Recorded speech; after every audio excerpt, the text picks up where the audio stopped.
Hello, ako po si Kuya Louie at ngayon pag-aralan natin kung paano mag-clone ng isang NVMe to another NVMe. Let's go!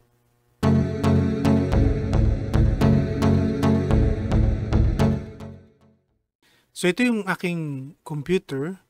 Gumagamit ako ng NVMe SSD na as my primary storage device. Ibig sabihin, nakasave dito yung aking operating system. So, 240 gigabytes lang po siya.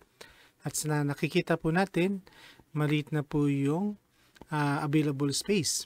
Meron din naman akong SSD na drive. So, dito nakasave yung mga importante kong files, yung mga ilang video or movie na pinapanood ko po. So, medyo malaki-laki pa po yung space po niya. So, nakikita po natin, 59.7 gigabytes na lang po yung available na space para dito. Gusto ko na baguhin or taasan yung aking storage capacity ng aking local C. So, nag-decide po ako na bumili ng bagong NVMe at magko-clone po tayo. Kaya ang gagawin ko, yung operating system na nakasave po dito, yung files, documents na nandito, ita-transfer ko po siya or i-clone ko po siya dun sa mas mataas na NVMe SSD na nabili ko, which is 512 gigabytes. So, isang magandang practice, pag nagko-clone tayo ng computer, mas mataas po dapat yung destination na drive kaysa sa original drive. For example, 240 gigabytes po itong original drive ko. Tapos magko-clone ako papunta dito sa destination drive na 512 gigabytes. Ang problema, yung motherboard na ginagamit ko po ay isa lang yung M.2 SSD. So sa ibang motherboard na medyo mahal, dalawa po yung M.2 SSD. Sakit po nila, no? Para masolusyonan po yan, gagamit tayo ng enclosure M.2 SSD. Ilalagay ko po yung link ng Lazada or Shopee kung saan kayo pwedeng makabili ng ganitong enclosure. Okay, so i-assemble ko muna itong N.2 SSD enclosure.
So, ang idea po ng enclosure ay para maging external drive po siya at dun pupunta yung ating mga files dito. Ito yung destination drive po natin. Okay, next natin gagawin, ikakabit ko po itong enclosure sa ating system at initialize po natin siya. Kasi dahil bago po siya, hindi siya ma-detect ng ating computer. So, ang gagawin natin, pupunta tayo sa Create and Format Hard Disk or sa iba, Disk Management. Papakita ko po sa inyo kung paano siya initialize.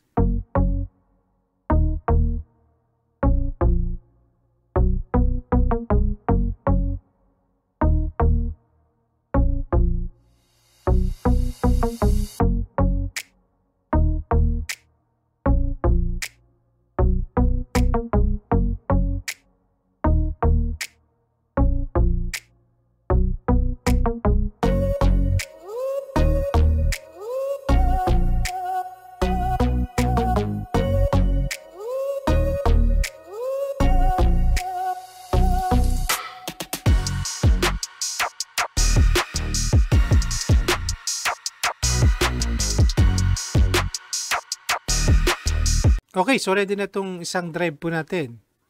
Ngayon, kailangan natin gumamit ng third-party software.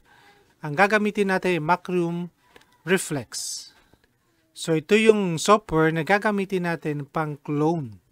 Since tutorial lang naman po ito, so gagamit tayo ng trial lang or pang 30 days trial lang po.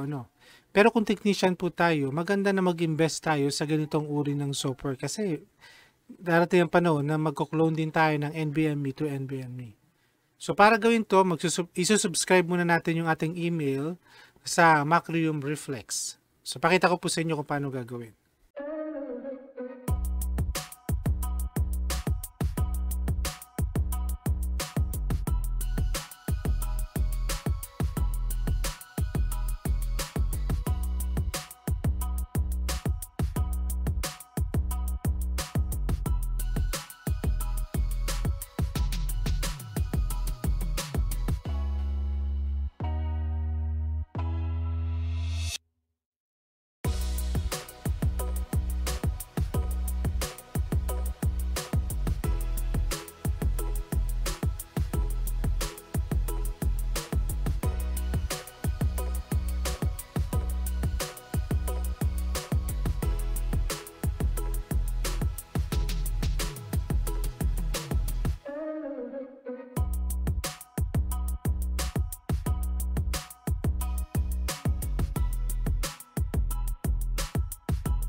Two 2,000 years later.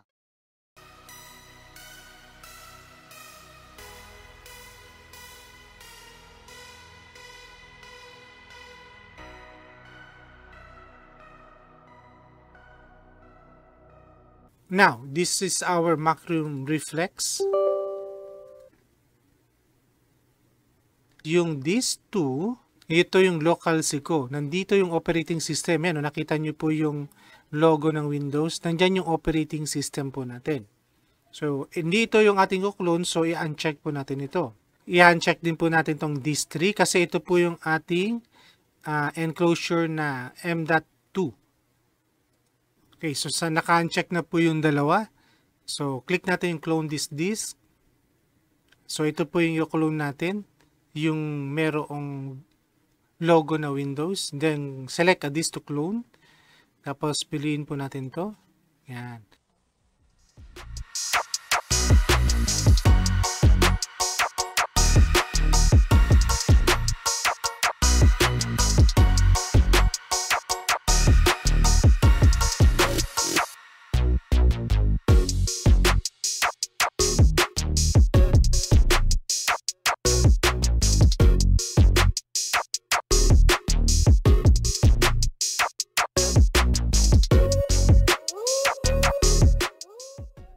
Okay, tapos na po. Inabot siya ng 16 minutes and 14 seconds.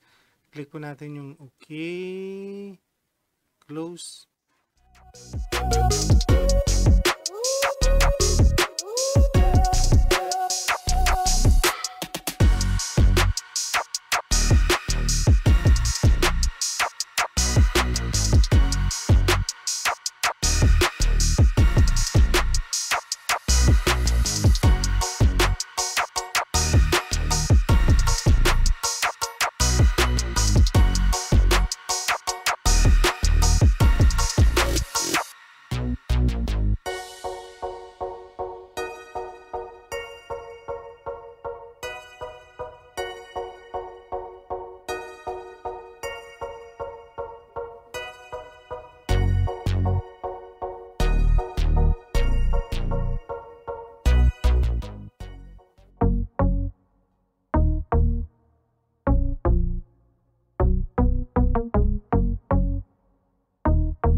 Okay, so natapos na natin. Nakapag-loan na po tayo ng ating NBME papunta dun sa mas malaking NBME. Explain ko lang po ng maikli kung ano po yung nangyari. Kasi pinas forward ko na po siya. Dito po, itong local C na yan, tsaka yung new volume E, yan po yung NBME na 512 gigabytes. Ito namang local D, yan po yung aking SSD na 500 gigabytes. Okay? So, ang magkasama talaga dyan, o yung nagkaroon lang ng partition, yung local DC, tsaka yung new volume E. Kanina, ito yung nangyari. Nagtaka ako, bakit 222 gigabytes lang yung local disk E, which is yung 512 gigabytes. Ang nangyari kasi, kinopya lang talaga niya yung kung ano ang storage ng local C. Talagang kinloan niya lang. So, ano nangyari dun sa the rest na storage capacity? Ang nangyari, naging unallocated po siya. So, punta tayo dun sa create and format hard disk partition or dun sa disk management. Then, yan. Makikita po natin dito yung unallocated na space dun sa ating 500 gigabytes na NVMe. So, ang gagawin lang natin, yan lang po. I-right click, new simple volume, tapos magiging okay na po siya.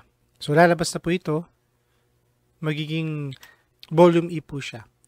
So, nadagdagan po yung storage capacity ng aking computer. Salamat po sa panonood. Next time, i-reveal ko na po kung ano yung NVMe na inilagay ko po dito. Salamat po sa panonood. Ingat po tayo lagi.